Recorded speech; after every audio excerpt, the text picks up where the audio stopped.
Você se entregaria a um casamento com um homem que você nunca viu, só para não voltar a dormir sob teto emprestado? Helena Duarte tinha acabado de completar 20 anos quando foi chamada à sala da diretora do Instituto Santa Clara. Não era um convento no sentido tradicional, não havia votos perpétuos nem clausura, mas um abrigo mantido por senhoras religiosas que acolhiam meninas sem família e as preparavam para um destino honesto. Naquela manhã, o céu estava baixo e cinzento. Helena sentou-se na cadeira dura, mãos cruzadas no colo, enquanto a irmã Matilde explicava, com voz medida, que surgira uma proposta incomum. Um senhor de posses, recluso havia anos em sua propriedade rural, buscava uma esposa discreta. Alguém sem passado, sem parentes, sem laços que pudessem interferir em sua vida. Um homem debilitado, disseram. Um corpo frágil demais para enfrentar o mundo, mas ainda senhor de grandes bens. Ele precisa de companhia, explicou a irmã, sem olhar diretamente para ela. E de alguém que administre a casa. Em troca, oferece estabilidade. Um nome, proteção. Helena ouviu em silêncio.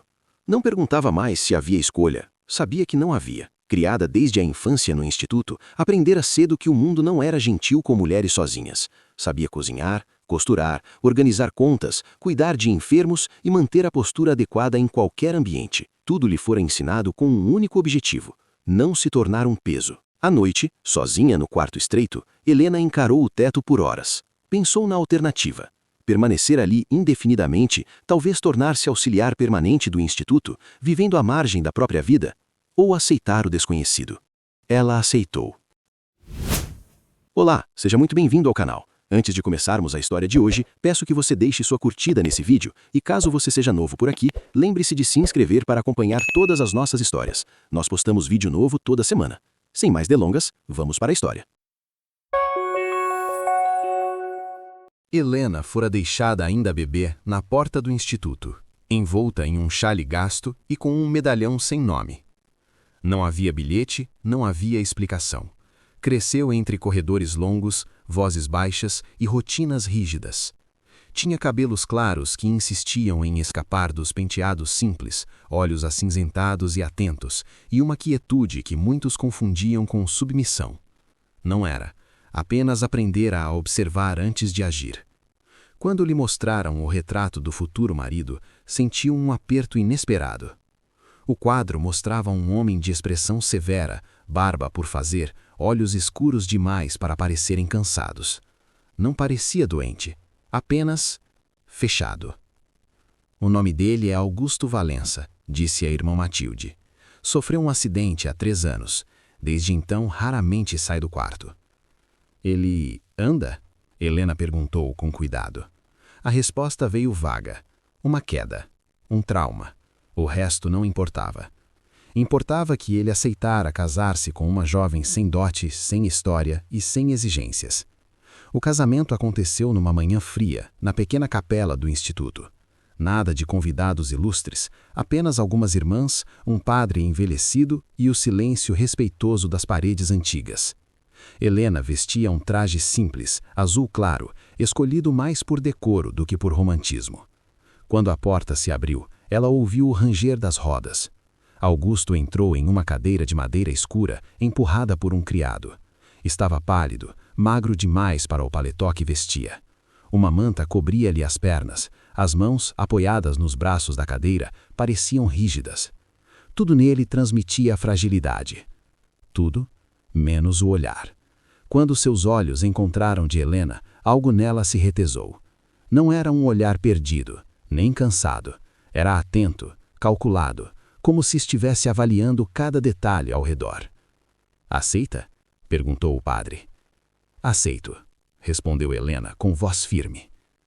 «Aceito», respondeu Augusto, sem hesitação alguma. A cerimônia terminou rapidamente.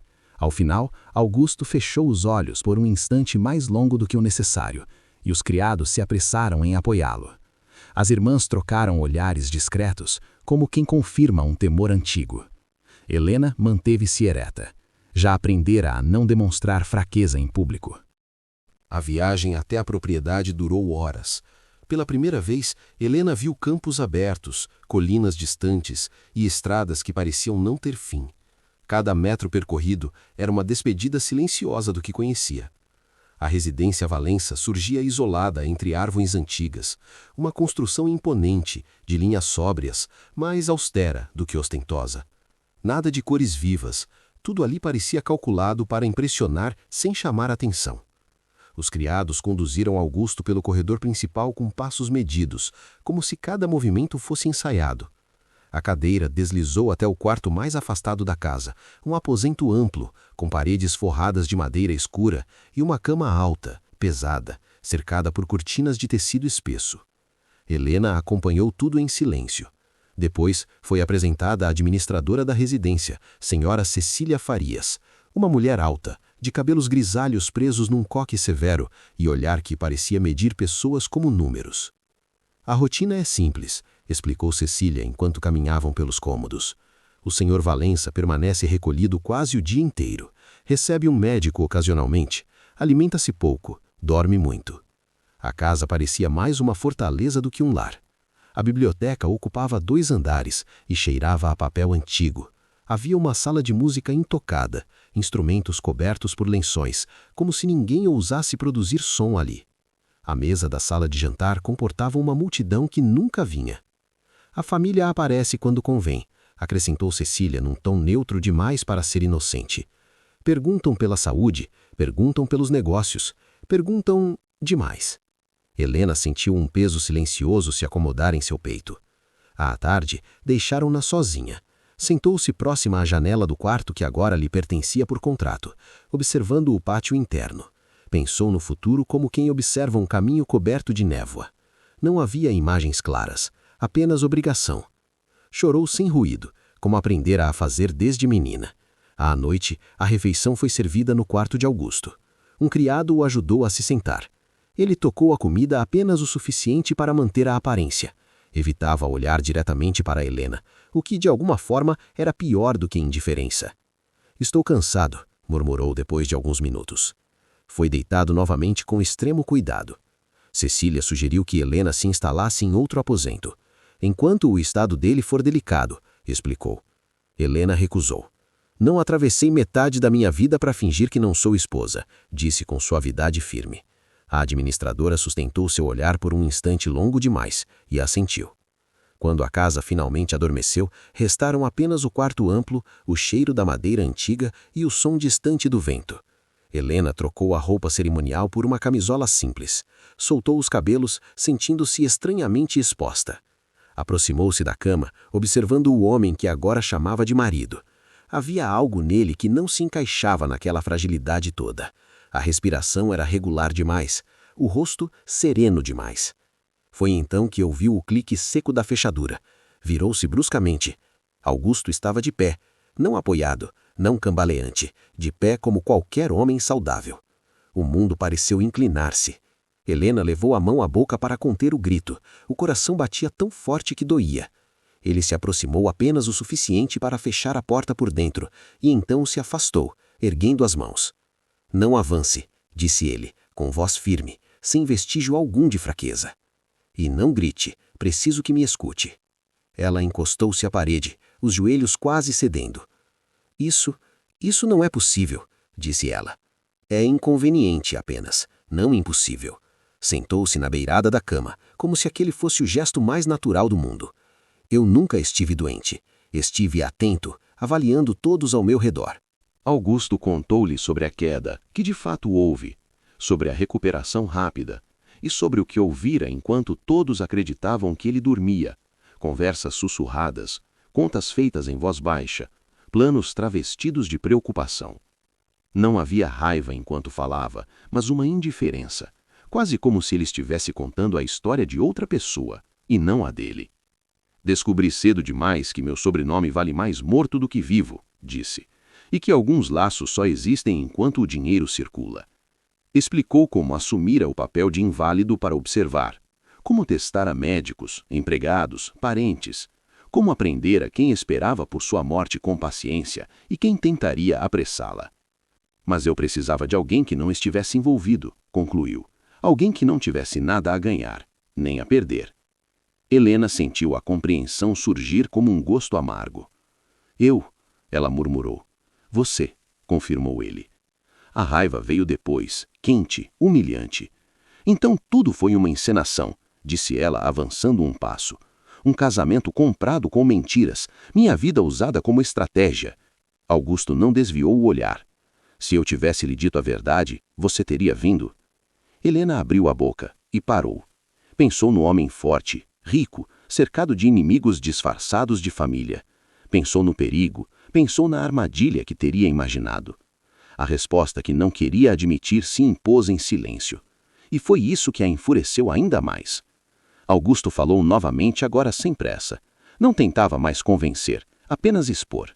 Disse que não a escolhera por crueldade, mas por necessidade. Que precisava de alguém fora daquele círculo de sangue viciado. Que se ela aceitasse ficar, não seria figurante, teria posição real, autoridade real, acesso a tudo o que sempre lhe fora negado.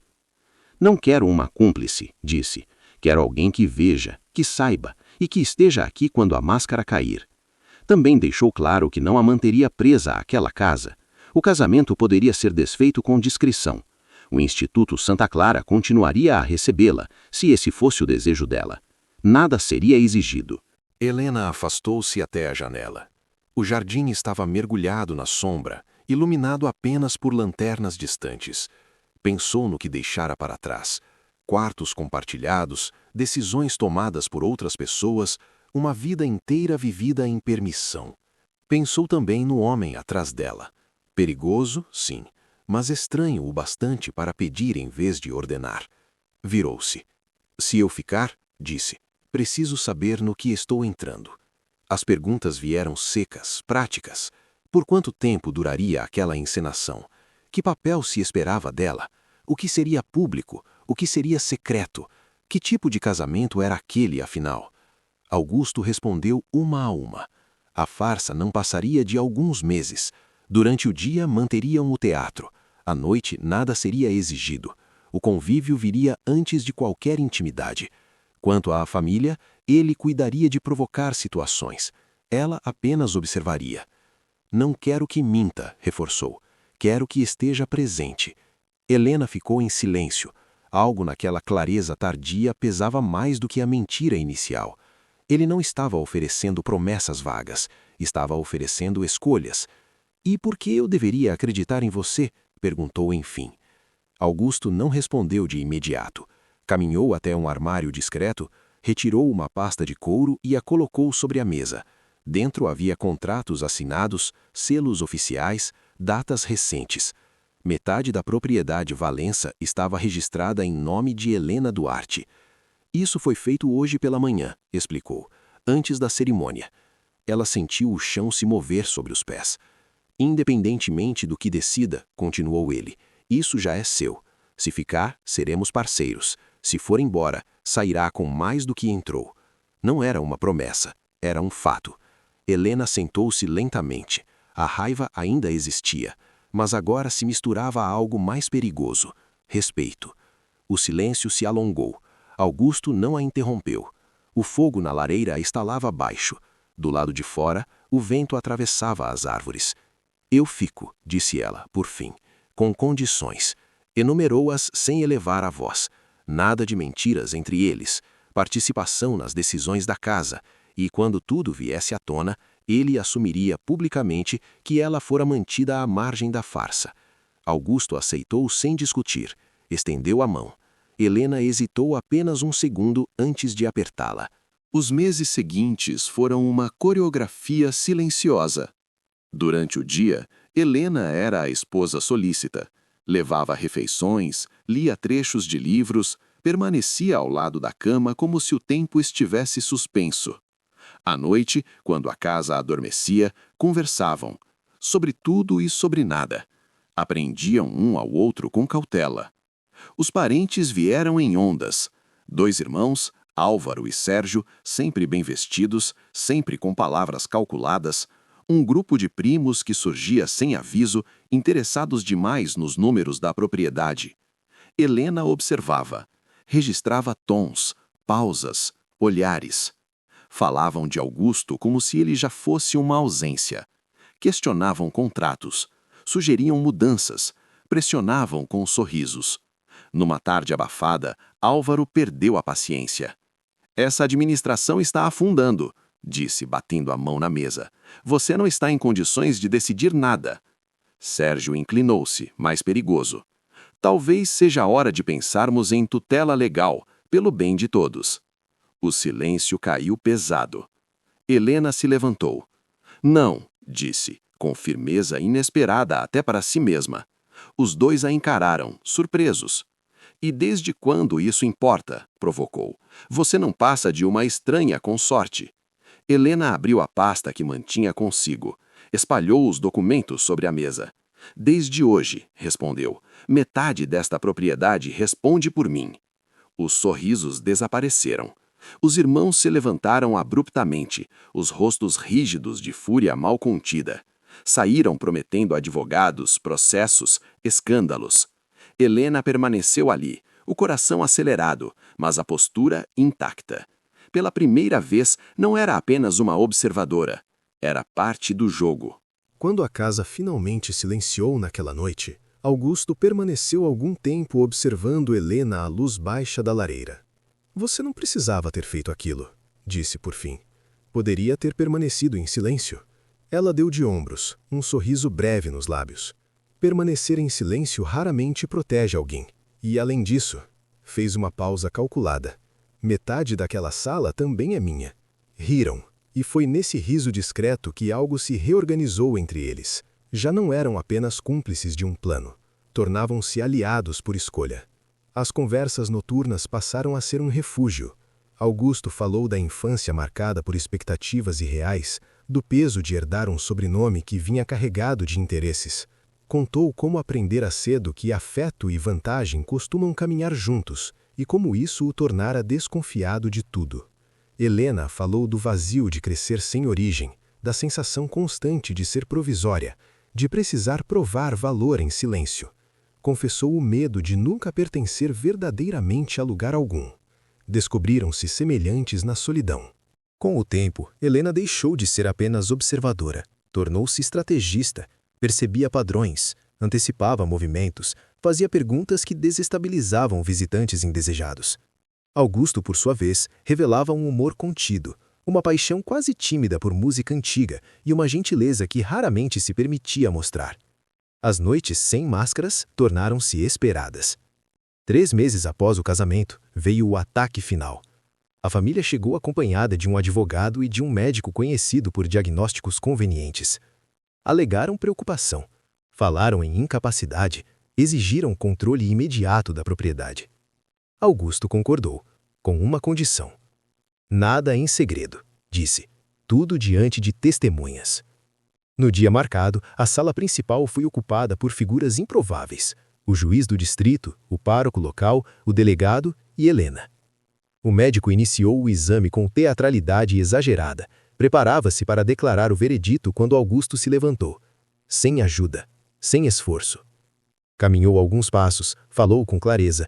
Em seguida, apresentou documentos, registros, cartas, provas reunidas ao longo de meses. Revelou acordos, subornos, tentativas de manipulação. O silêncio que se seguiu foi absoluto. A família tentou negar, gritar, desacreditar. Não adiantou. Helena confirmou tudo o que presenciara. Sua voz não tremeu. O resultado foi devastador. Perda de direitos, afastamento legal, vergonha pública. Um sobrenome esvaziado de poder. Quando tudo terminou, Augusto estava livre. E Helena permanecia ali não por obrigação, mas por decisão. A vida depois da verdade foi outra. Augusto assumiu abertamente a administração e provou ser mais competente do que todos imaginavam. Helena encontrou espaço para agir. Criou projetos, organizou contas, ampliou oportunidades. Fundou uma pequena escola para os filhos dos trabalhadores e passou a ser respeitada não pelo título, mas pela presença. O vínculo entre eles mudou de forma natural. A admiração virou cuidado. O cuidado virou desejo contido, até que deixou de ser contido. Numa noite silenciosa, Augusto perguntou: se pudesse voltar atrás, ficaria? Helena não respondeu de imediato. No começo não, disse com honestidade. Depois sim, não pela segurança, mas pelo que construímos quando as verdades começaram. Ele respirou fundo. Eu planejei um acordo, confessou. Encontrei alguém que me desafiou. e isso não estava nos cálculos. Ela se aproximou, nem nos meus. O primeiro beijo veio sem urgência, sem cobrança. Veio como consequência. 1 ano depois, renovaram os votos, sem encenações, sem mentiras. Apenas pessoas que haviam sobrevivido ao pior uma da outra e ainda assim escolheram ficar. Helena, às vezes, refletia sobre como tudo começara errado e como, justamente por isso, aprenderam cedo o valor da verdade. Não romantizava o engano, mas reconhecia o que fizera depois dele. Ela não fora salva, não fora usada, fora alguém que escolheu permanecer, impor limites e transformar circunstâncias hostis em algo digno. A história deles não era perfeita, era consciente. E isso, no fim, bastava. Lembre-se de curtir o vídeo e se inscrever no canal para não perder nenhuma história nova. Nos encontramos no próximo vídeo. Até breve!